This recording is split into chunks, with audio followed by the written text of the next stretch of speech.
Billionaire abandons his sick pregnant wife for a mistress. Her revenge leaves him nothing. Prepare to be swept into a storm of betrayal, heartbreak, and a reckoning so potent it will leave you breathless. This is the story of Victor Harrington, a billionaire who seems to have it all, yet finds himself insatiable for more, and Sophia Harrington, his devoted wife, whose sudden illness turns their gilded marriage into a nightmare. When Victor abandons Sophia in favor of a cunning mistress, he believes his fortune and prestige will shield him from any consequences.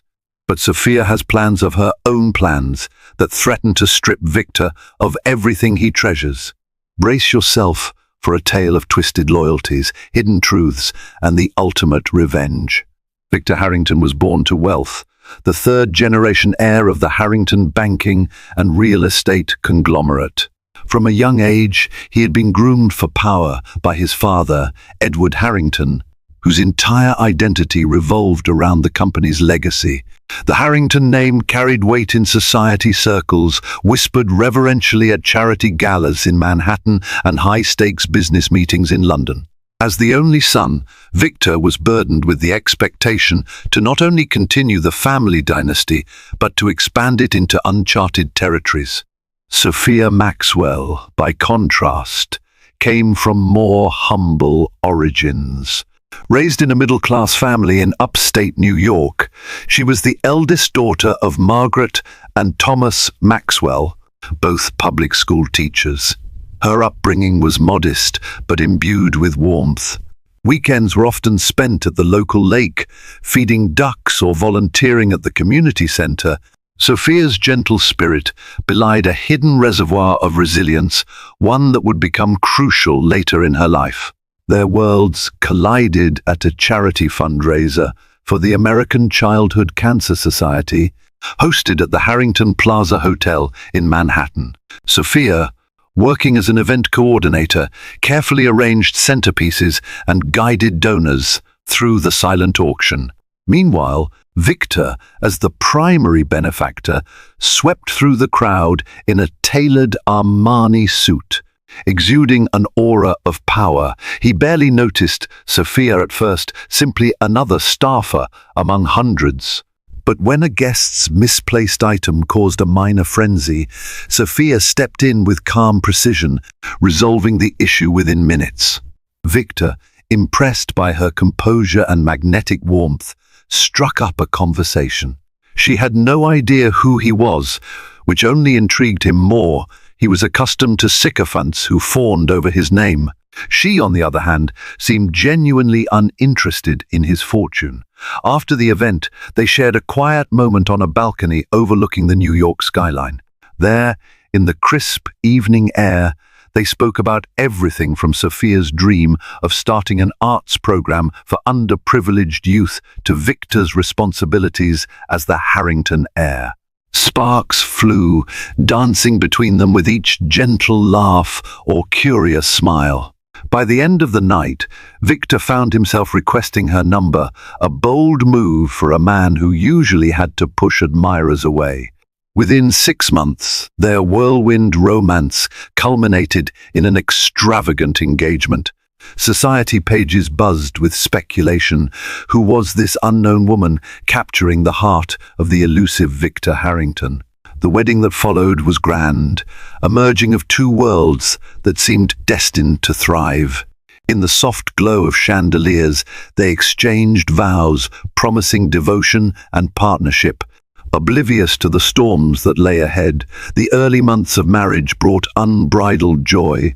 Sophia moved into Victor's penthouse, a sprawling space high above Central Park. She found herself in a world of designer gowns, private jets, and exclusive dinners. Yet despite the opulence, her heart remained grounded. She took pride in writing thank you cards to Victor's many business associates, ensuring every last detail was immaculate, a reflection of her thoughtful spirit. Victor, for his part, reveled in showing off his new bride. He introduced Sophia to his closest friends, like Michael Donovan, a high-powered attorney, and Jennifer Caldwell, an up-and-coming fashion mogul, and boasted that Sophia's grace and warmth rivaled even the most seasoned socialites. Dinners were filled with laughter, and the city's elite seemed captivated by her quiet authenticity. Yet cracks began to form as soon as real life intruded on their bubble. The Harrington Empire was undergoing a major expansion into international markets. Victor found himself traveling frequently to oversee negotiations in Hong Kong and Dubai. Weeks stretched into months of near constant separation. Sophia tried to adapt, filling her time with philanthropic endeavors, particularly the arts program for underprivileged youth. She'd always dreamed of launching. Unbeknownst to Victor, Sophia began experiencing bouts of fatigue and dizziness shortly after their honeymoon. At first, she chalked it up to the stress of social obligations and adjusting to a new lifestyle. But one afternoon, she fainted while assisting at a children's art fair. Terrified, she sought medical advice. The initial test results were inconclusive, prompting her doctor to recommend further analysis. Concerned, Sophia tried to share her worries with Victor during a rare dinner together, but he was distracted, half listening while texting an overseas associate. She sensed his frustration when she asked him to accompany her to the doctor's appointment. "I have to handle a crucial meeting in Tokyo that week," he said dismissively. "Can't you just go with a friend?" Hurt, Sophia retreated into silence. She assured herself it was a temporary rift, just the natural tension of a demanding business schedule. After all, Victor had always been a decisive, results-oriented leader. She told herself she could handle the medical issue alone, that it was likely nothing serious. Yet each time she glanced at the new test orders from Dr. Samantha Lee, an eminent specialist she'd been referred to, an uneasy dread prickled at her heart. Little did she know, the seeds of neglect had already been planted. While her condition slowly worsened, Victor's devotion to her quietly faltered under the growing weight of his ambitions. And though neither could predict it, this gap between them was set to widen beyond anything they had ever imagined. Months slipped by in a blur of conflicting obligations. Victor jetted around the globe, sealing deals that would catapult the Harrington Empire into new financial heights. Meanwhile, Sophia sank deeper into a haze of medical appointments and lingering malaise. Her once healthy complexion grew pale. Even climbing a flight of stairs left her short of breath. Her parents, Margaret and Thomas Maxwell, visited often, noting the worry lines forming around her eyes. They urged her to slow down and confide more in Victor. "He's your husband," Margaret reminded her gently. "He vowed to protect and cherish you." But Victor was perpetually unreachable, always in a meeting, on a flight, or locked in his office for hours. Sophia couldn't shake the feeling that she was an afterthought. At last, Dr. Lee presented a heart-stopping verdict. Sophia suffered from a rare autoimmune condition that required immediate and aggressive treatment. Without it, her organs could deteriorate, potentially leading to life-threatening complications. "It's imperative," Dr. Lee emphasized, "that you have full emotional and financial support. Stress can worsen this condition significantly." Shaken, Sophia made the bold decision to fly to Tokyo unannounced to share the news with Victor in person.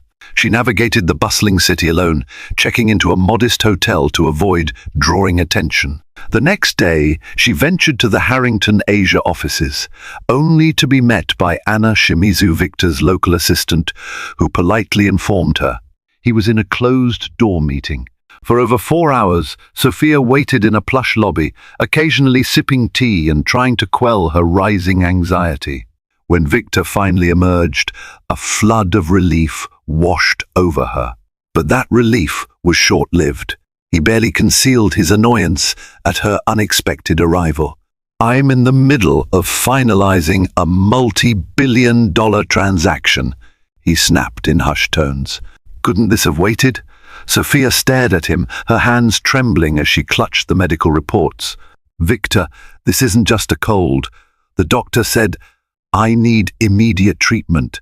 I need you." Victor sighed, running a hand through his hair as if she were an inconvenience. "Sophia, I'm in the middle of finalizing a billion-dollar deal. I can't just drop everything." "But I'm your wife," she whispered, her voice cracking. He exhaled sharply. "You're also an adult. You can handle this on your own." The coldness in his tone cut deeper than any illness ever could. Heart pounding, Sophia explained her diagnosis, voice trembling. She showed him brochures and lab results, pleading for understanding. She needed his presence, his promise to stand by her side. Victor's tense expression loosened into mild concern, but only briefly. "Look, I'm sorry you're going through this," he said, "but I can't drop everything right now. Let's talk when I'm back next month." Next month. The words rang hollow in Sophia's ears. She had crossed continents, carrying terrifying medical news, only to be brushed aside. Despite the tears welling in her eyes, Victor turned away, gesturing to his phone, which was buzzing again with business updates. Feeling utterly alone, Sophia left the office building, her mind spinning with the realization that her marriage's foundation was far shakier than she had ever dared to believe. Sophia returned to New York emotionally drained, anticipating at least a phone call from Victor offering some reassurance. Days turned to weeks with no word from him, aside from terse text messages instructing her to hang in there and trust him. Meanwhile, her condition worsened.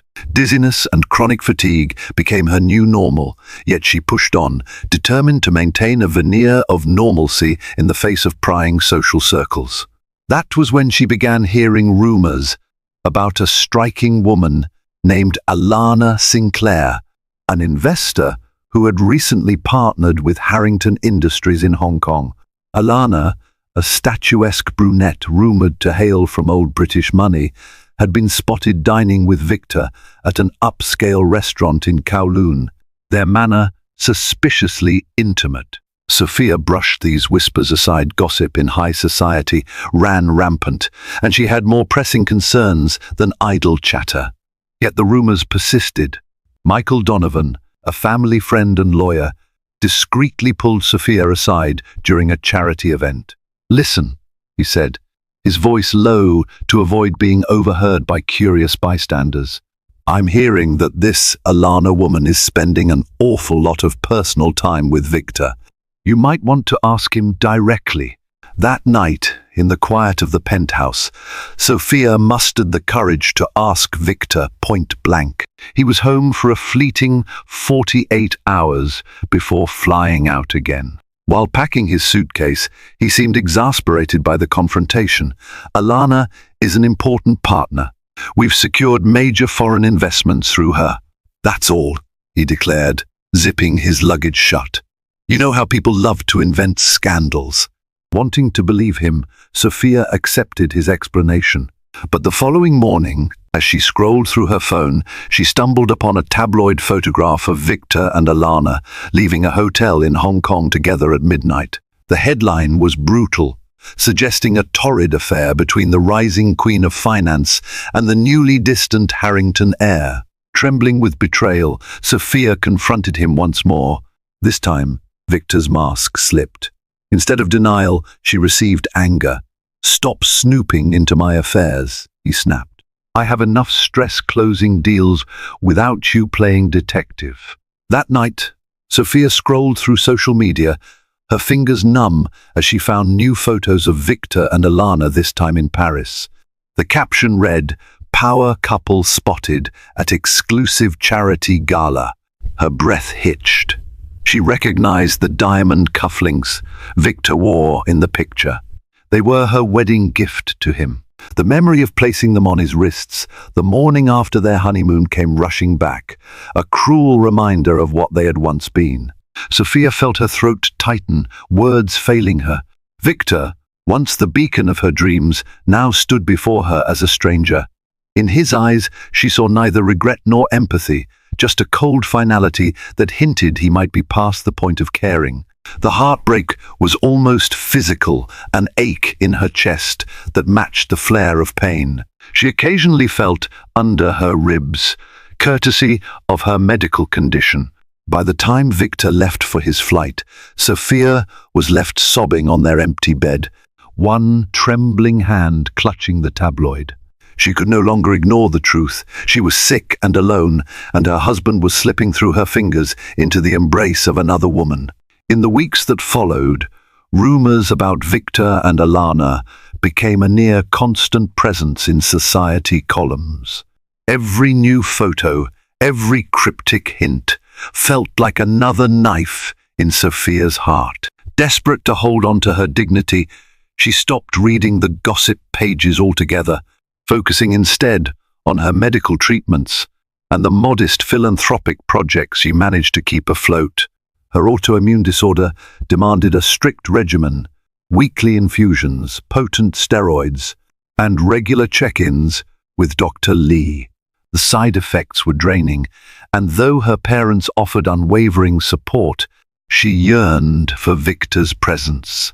Each day, she was forced to face the stark reality that her husband, the person who should have been her rock, had become increasingly estranged. Victor's behavior grew colder.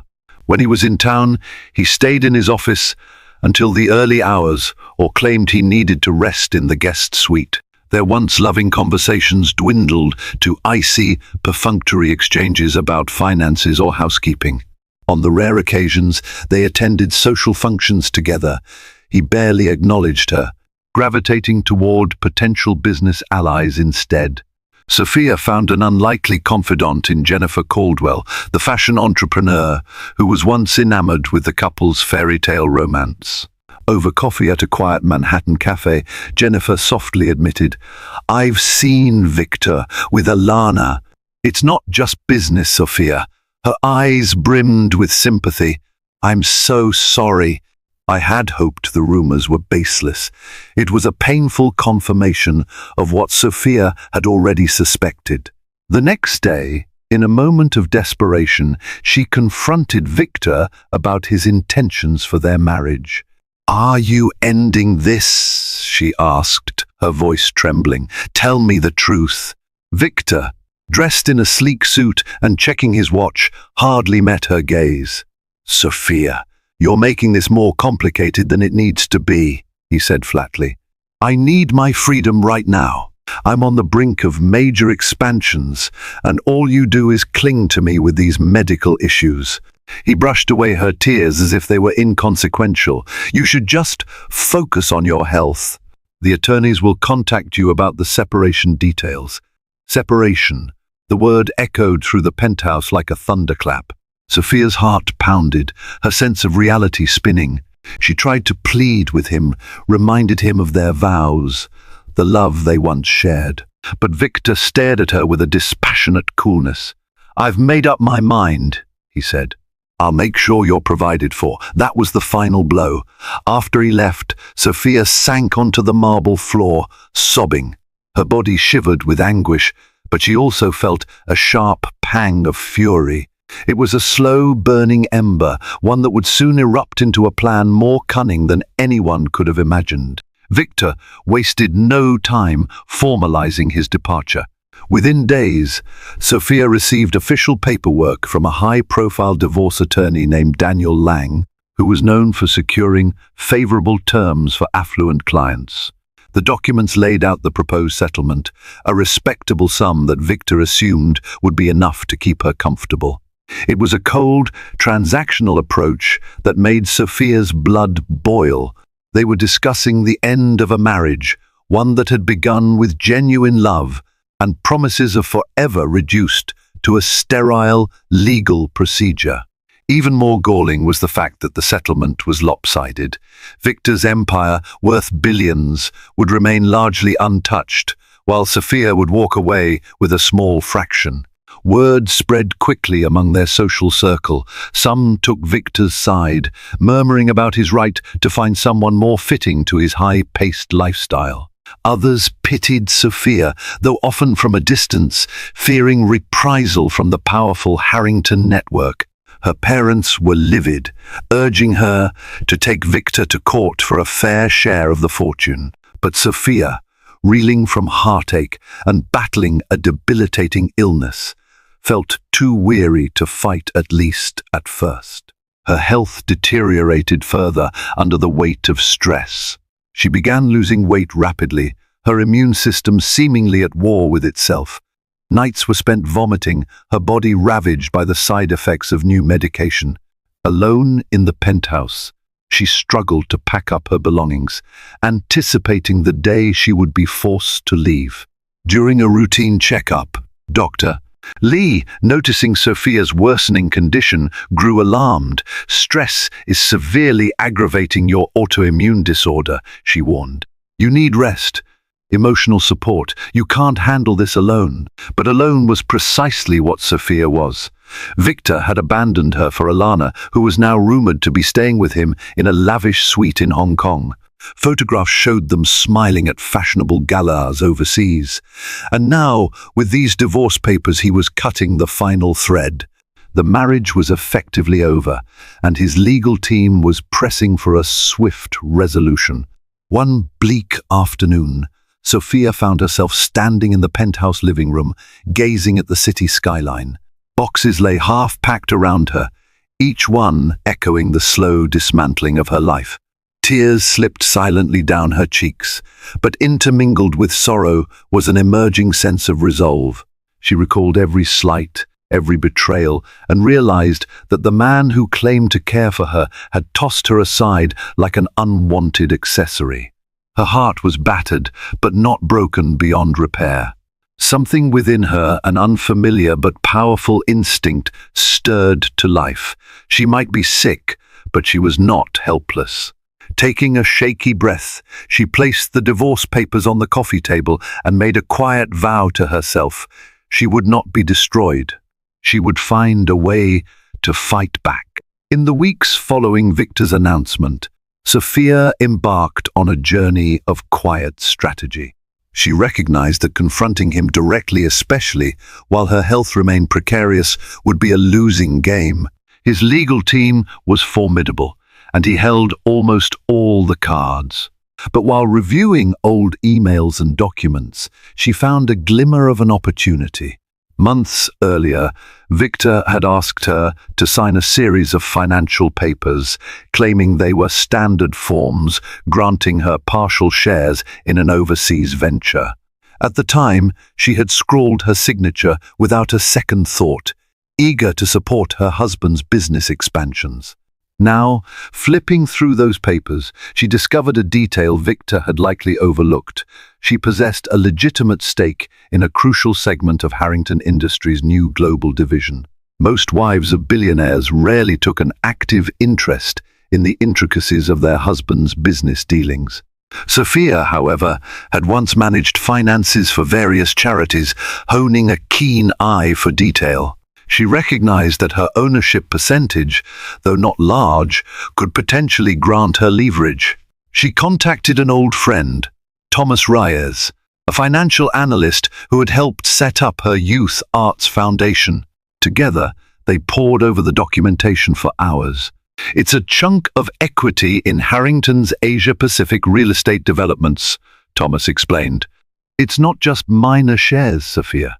The value has skyrocketed since the expansions in Hong Kong, Singapore, and Jakarta. Depending on the precise terms, you could hold the swing vote in certain business decisions." A spark of determination flared in Sophia. Could this be her bargaining chip? She decided to operate discreetly, confiding in only a few trusted allies: Thomas, Jennifer Caldwell, and her parents. Fiona Morgan, a lawyer specializing in corporate law, was also brought into the fold. Together, they strategized. If Victor thought he could simply discard her, she would show him that she still had a voice in the empire he so prized. Meanwhile, her medical condition stabilized slightly, thanks to a revised treatment plan from Dr. Lee. The new therapy required weekly visits to the hospital, but at least it reduced the incessant nausea and fatigue that had plagued her. With a slightly clearer mind, Sophia felt emboldened to press on. She began collecting evidence of Victor's questionable financial moves, records of hush money payments to cover up personal indiscretions, business deals that skirted ethical guidelines, and even some suspicious stock transfers. Each discovery hardened her resolve. This was no longer just about a divorce settlement. It was about justice for the heartbreak, the betrayal, and the contempt he had shown her when she needed him most. From the outside, Sophia appeared fragile, a soon-to-be ex-wife battling an illness. On the inside, however, she was orchestrating a careful plan.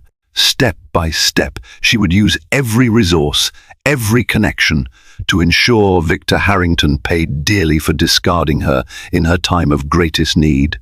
As Sophia delved deeper into the financial documents, she realized she needed more than just legal counsel. She required social leverage. Victor's sphere of influence was immense, spanning not only the business world but also politics and high society. To stand a chance, she needed allies in places that could counterbalance his power. Her first move was to reconnect with Jennifer Caldwell. Jennifer's booming fashion line, Caldwell Couture, had garnered press coverage across Europe and Asia. At a private brunch in Soho, Sophia laid out the broad strokes of Victor's betrayal. Moved by Sophia's plight, Jennifer offered her public relations network. "If you ever need to leak a story or tip to the right journalist," Jennifer explained, "I have the connections to do it discreetly." Next, Sophia approached Michael Donovan, who was once a close confidant of Victor's, but had grown uncomfortable with the billionaire's recent behavior. Though Michael was a corporate lawyer, he disliked how the Harrington empire had become ethically compromised. Over coffee in a discreet midtown cafe, Sophia revealed some of Victor's more unscrupulous deals, ones that danced dangerously close to illegal. Michael's eyes narrowed as he scanned the documents. "If this is true," he muttered, "Victor could be facing serious legal repercussions." He volunteered to guide Sophia through potential litigation, or at least be a valuable consultant for Fiona Morgan's legal strategy. Thomas Reyes, still crunching numbers behind the scenes, confirmed that Sophia's equity shares represented a critical foothold in Harrington's Asia-Pacific division. Should she choose to contest the divorce settlement in court, she might claim a larger portion or even block certain deals crucial to Victor's international expansion. "If Victor underestimates you," Thomas noted, "that's a mistake we can use to our advantage." Sophia's parents, Margaret and Thomas Maxwell, offered unwavering emotional support. Though they couldn't provide legal or financial expertise, they gave her something equally important: love and stability. In their modest suburban home, she found respite from the pressure. They fussed over her, making sure she ate nutritious meals and took her medication on time. The puzzle pieces began to fall into place. Sophia realized she needed to strike at the precise moment, coordinating her resources for maximum impact. If done correctly, she could potentially bring Victor's empire and his new paramour crashing down. Of course, the plan was risky. Each passing day weighed on her health, and the slightest misstep could reveal her hand before she was ready. But with every memory of Victor's cruelty, his dismissive words, the chilly looks, the public affair, her resolve to fight crystallized. She would not be a silent victim. She would be the architect of his downfall. A hush fell over the Harrington Asia boardroom one humid afternoon in Hong Kong. Victor, seated at the head of the table, was finalizing the acquisition of a luxury hotel chain that would cement Harrington Industries' dominance in the region. Alana Sinclair sat to his right, an ever-present figure whose influence seemed to stretch beyond mere business counsel. Midway through the meeting, an assistant rushed in with urgent paperwork. In hushed Cantonese, she explained that a major shareholder from the United States was contesting the terms of the acquisition. The assistant handed Victor a document stamped with official seals from a New York law firm, Fiona Morgan's name glaring in bold at the bottom. Frowning, Victor flipped through the pages. His expression darkened. According to the filing, Sophia Harrington nee Maxwell possessed a significant stake in the newly formed subsidiary through share allocations he had once made in a hurry. Furthermore, the filing sought an injunction preventing the finalization of the acquisition until her objections were addressed. If the court granted her request, the entire deal would stall, threatening to unravel months of negotiation. Alana glanced at Victor with concern. "This is an inconvenience," she whispered, trying to reassure him. "We can pay her off, can't we?" But Victor's eyes betrayed a flicker of alarm. He knew how thorough Sophia could be. He had once admired her meticulous nature. If she had discovered these shares and was using them to block his key acquisition, it wasn't just a petty nuisance. It was a declaration of war. Across the Pacific, in a modest New York law office, Sophia felt both terrified and exhilarated. She had just filed the injunction alongside Fiona Morgan. Thomas Rise and Michael Donovan stood by to assist. The waiting game began. Would the Hong Kong courts honor the filing? Would Victor attempt to bully her into submission? There was no turning back now. Days later, media outlets in Asia caught wind of the legal conflict. Rumors swirled. The Harrington Empire's expansion might be in jeopardy. "You're leaving." Victor's voice cracked as he watched Alana pack her designer suitcase. Alana sighed, slipping on her sunglasses. "Victor, let's be real. You were fun when you were a billionaire. Now, not so much." "But we," she chuckled, shaking her head, "we used each other. Don't act surprised." And just like that, she walked out, leaving him alone in the penthouse that felt far too empty. In Manhattan, Jennifer Caldwell discreetly fed tidbits to a business journalist she trusted, ensuring the story garnered traction. Headlines read, "Billionaire's estranged wife throws a wrench into global deal." Victor, cornered, issued a statement claiming the dispute was a simple misunderstanding. Alana, by his side, exuded confidence on camera, but insiders whispered that the tension behind closed doors was palpable. Outwardly, Victor maintained composure, asserting that negotiations would continue. Inwardly, he fumed at Sophia's audacity. He vowed to crush her legal challenge, convinced she was merely grasping at straws. But Sophia had only just begun. She could practically feel Victor's fury an ocean away, and for the first time in months, she felt a sense of power return to her. Her health still wavered, and she navigated her illness carefully, but each small victory invigorated her spirit. She had thrown the first punch. Now it was time to see how the mighty would respond. As the corporate battle intensified, Sophia pressed further into Victor's past transactions, aiming to expose any vulnerabilities. Michael Donovan carefully combed through archived contracts, and it didn't take long for them to discover an unsettling pattern. Victor had a history of striking covert deals, sometimes bordering on insider trading, and funneling funds into offshore accounts. Though not outright illegal in every instance, the optics were damning. When confronted with the information, Jennifer Caldwell expressed her concern. Sophia, releasing these details could invite serious legal scrutiny for Victor and maybe even for Harrington Industries as a whole. "Are you ready for that kind of blowback?" Sophia paused, considering the possible ramifications. She did not want to punish innocent employees who depended on Harrington Industries for their livelihood.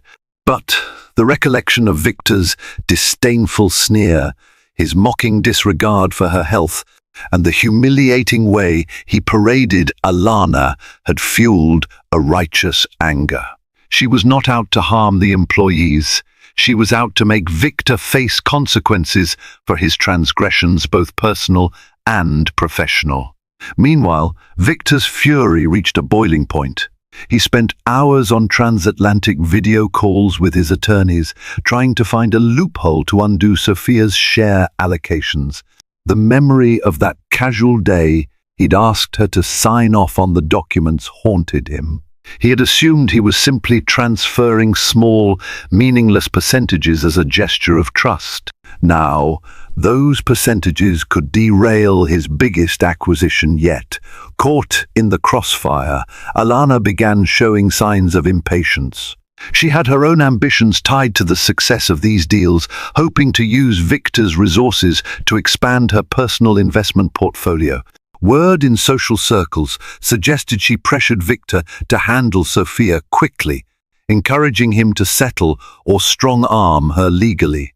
But each attempt to placate Sophia with an increased settlement was met with silence or further legal challenges. On the personal front, Sophia's health seesawed unpredictably. One day she felt steady enough to attend a strategy meeting with Fiona Morgan. The next, she was bedridden with a high fever. Yet each time she regained even a fraction of strength, she channeled it into pushing the plan forward. The knowledge that she could not afford a prolonged battle only sharpened her determination. She needed decisive, impactful moves now. Eventually, the tabloids began picking up on the tension within the Harrington Empire. Speculation about Victor's moral character grew louder, questioning whether a man who abandoned his ill wife for a mistress could be trusted with global business dealings. For someone like Victor, who prided himself on reputation, this was a bitter pill to swallow. Sophia watched the unfolding drama quietly, acknowledging that every new revelation took a toll on her as well. But she steeled herself with one overriding thought. She would not rest until Victor learned that no fortune is worth the heart you trample along the way. Under mounting pressure from both legal hurdles and negative publicity, Victor took drastic measures. He convened a special board meeting in New York, summoning key stakeholders and senior executives. Alana was there, as was Daniel Lang, the formidable divorce attorney. The atmosphere crackled with tension as they strategized ways to neutralize Sophia's influence. "We can discredit her," Lang suggested bluntly. "Hire investigators to dig into her medical history.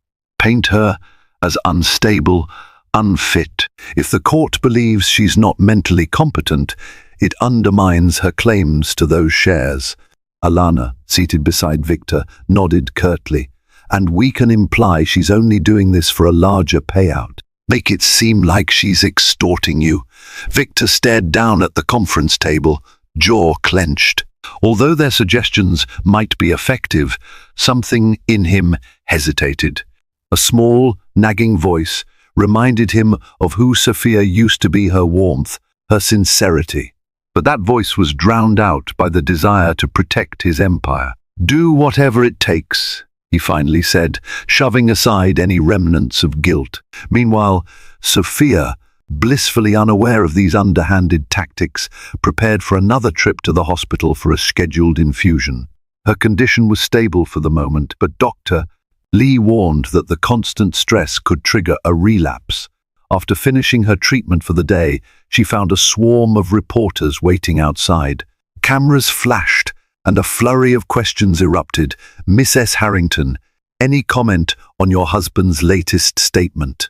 Is it true you're leveraging your illness to gain sympathy in the divorce? Have you heard about Alana Sinclair moving into Victor's penthouse?" Bewildered and hurt, Sophia managed a dignified silence as she was escorted to her car by security.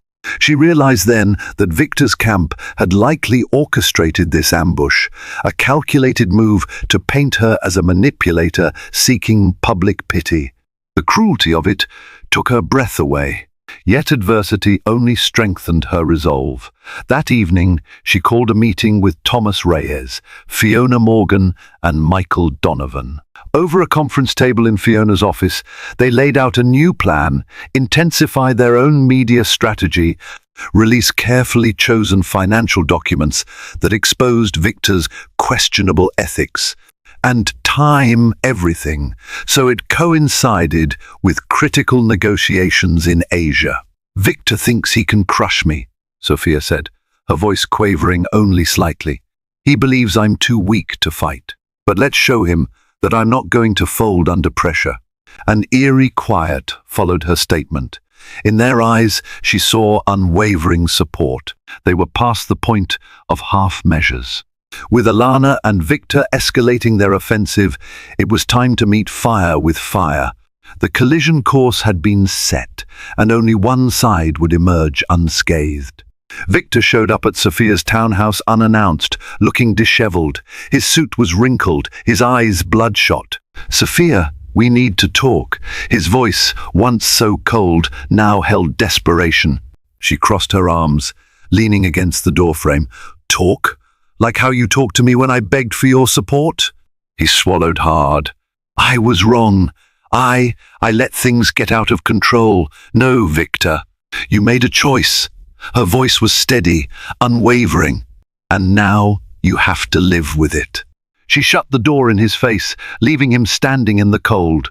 Late on a Friday afternoon, just as markets prepared to close, a bombshell story broke on a prominent financial news website. The expose, backed by leaked internal emails and bank statements, revealed that Victor Harrington had engaged in ethically dubious, potentially illegal financial maneuvers. Headlines blared, "Harrington Empire under scrutiny," "Insider trading," "Tax evasion allegations surface." Journalists pounced on the story, dissecting each detail. The documents, which pointed to offshore shell companies and suspiciously timed trades, painted Victor as a figure who believed himself above the law. Although no direct mention was made of Alana Sinclair, the scandal cast a long shadow on her credibility as well, given her rumored intimacy with Victor. In a statement to the press, Michael Donovan, acting as Sophia's spokesperson, asserted that the information came to light during routine inquiries into Harrington Industries' expansions, leaving the public to infer that Sophia's legal pursuit had inadvertently unearthed these skeletons. This, of course, was a carefully orchestrated tactic, culminating weeks of digging by Sophia's team. Overnight, Harrington Industries' stock plummeted. Shareholders clamored for an emergency meeting, anxious to salvage their investments. Alana, once radiant with the glow of newfound power, discovered that association with Victor had turned toxic. Banks and investors threatened to pull out of deals. Rumors swirled of regulatory probes and possible indictments. Victor was livid. In a desperate bid to do damage control, he convened yet another board meeting, teleconferencing with high-priced lawyers and PR specialists. The stress weighed heavily on him. Dark circles rimmed his eyes, and he snapped at anyone who offered less than optimistic updates. There was no denying that the hallmark of his empire, its veneer of invincibility, had been shattered. Sophia, watching from the sidelines, felt a wave of conflicting emotions. She had wanted Victor to face the consequences of his betrayal, but seeing the entire Harrington Empire teeter on the brink gave her little sense of triumph. The father she once knew in him, the caring man who would gently kiss her forehead, seemed lost forever beneath the avalanche of scandal and greed. Still, she pressed on. Her own medical treatments continued, draining her physically, but her spirit refused to break. She realized that despite her personal grief, there was a broader principle at stake. Those who abuse power and trample on the vulnerable must be held accountable. If her victory meant forcing him to confront the havoc he'd wreaked on her life and potentially others, then she would see it through. By Monday morning, the Harrington name, once a symbol of prestige, had become synonymous with scandal. And in a twist of fate that few could have anticipated, the very woman Victor had dismissed as weak and irrelevant was emerging as the catalyst for his downfall. The public uproar surrounding Victor's alleged crimes reached a crescendo. Financial regulators announced an official investigation, sending Harrington Industries' senior leadership into panic mode. The board convened in New York for an emergency session, and for the first time in Harrington history, they contemplated ousting the figurehead who had long been seen as their unstoppable leader. Victor, cornered, lashed out at everyone, his attorneys, his PR team, and even Alana. Their once glamorous relationship began to sour as she recognized her own reputation was at risk. Tempers flared behind closed doors, culminating in a heated confrontation. "I trusted you," Alana hissed, her voice trembling with anger. "I risked everything for these deals. Now I'm dragged into your mess." Sophia, meanwhile, stood on firmer ground than she had in a long time emotionally, if not physically. Though she was still frail and required constant medical checkups, her team of supporters shielded her from the media storm. Thomas Rise confirmed that the Asia-Pacific subsidiary had frozen the acquisition pending the outcome of the investigations, effectively blocking the deal that Victor had pursued at the expense of his marriage. Jennifer Caldwell continued to feed controlled leaks to journalists, ensuring that public sympathy leaned towards Sophia. Eventually, Victor's legal counsel advised him to meet with Sophia's team for a settlement conference. The alternative was an all-out court battle that could further erode his remaining financial footing. In a sunlit conference room overlooking the Hudson River, Sophia arrived with Fiona Morgan and Michael Donovan. Victor entered with Daniel Lang, a scowl etched onto his face. Alana was conspicuously absent. The silence was thick with tension as the meeting began. Victor tried to maintain his usual commanding demeanor, but every aspect of his posture hinted at desperation. Fiona outlined the proposed divorce settlement, significantly amended from the initial lopsided offer. This time, it demanded a hefty portion of Victor's wealth, full retention of Sophia's shares, and a dissolution of any claim he might have on her philanthropic projects. Victor seethed. "You think you can just rip my empire from me?" Sophia met his glare with steady eyes. "You left me at my weakest. You humiliated me. You've shown no remorse, only contempt." She paused, voice trembling. "Yes, I'm asking for what's owed to me. But more than that, I'm ensuring you can't do this to anyone else." Lang attempted to negotiate, but Sophia's team held firm. They had every advantage, now public sympathy, potential criminal charges looming, and the moral high ground. Reluctantly, Victor conceded to most of the demands. He had little choice. Any drawn-out fight risked further legal woes and additional leaks that could bury him entirely. By the end of the grueling session, Sophia emerged with a settlement that granted her a substantial share of Harrington Industries' assets. More importantly, she retained the autonomy to pursue her philanthropic endeavors. As Victor slumped in his chair, defeated, she walked away, heart pounding with a mixture of relief and sorrow. The man she had once adored was reduced to a shell of fury and regret, all because he valued his ambitions and another woman above loyalty and love. The final settlement was a turning point for all involved. Overnight, Sophia found herself unexpectedly wealthy, not just from the monetary value of the settlement, but in the sense of newfound freedom. She moved into a comfortable townhouse in the Upper East Side, one that felt more like a home than any penthouse ever had. Surrounded by her parents, close friends, and an inner circle that had stood by her side, she began the long process of healing. Her health remained a challenge, but Dr. Lee noted a marked improvement in her stress levels. The frequent fevers subsided, and while the autoimmune disorder never fully vanished, the reduced emotional strain allowed her body a fighting chance. Week by week, she grew stronger, even resuming her involvement in the Youth Arts Foundation now, with ample resources to expand it citywide. Meanwhile, the fallout for Victor Harrington was catastrophic. Faced with crippling legal fees and the meltdown of his international expansion, he had to sell off major portions of Harrington Industries just to stay afloat. The board voted to replace him as CEO, effectively ending the Harrington family's long reign at the helm. Alana Sinclair distanced herself from the scandal, citing irreconcilable creative differences in their partnership.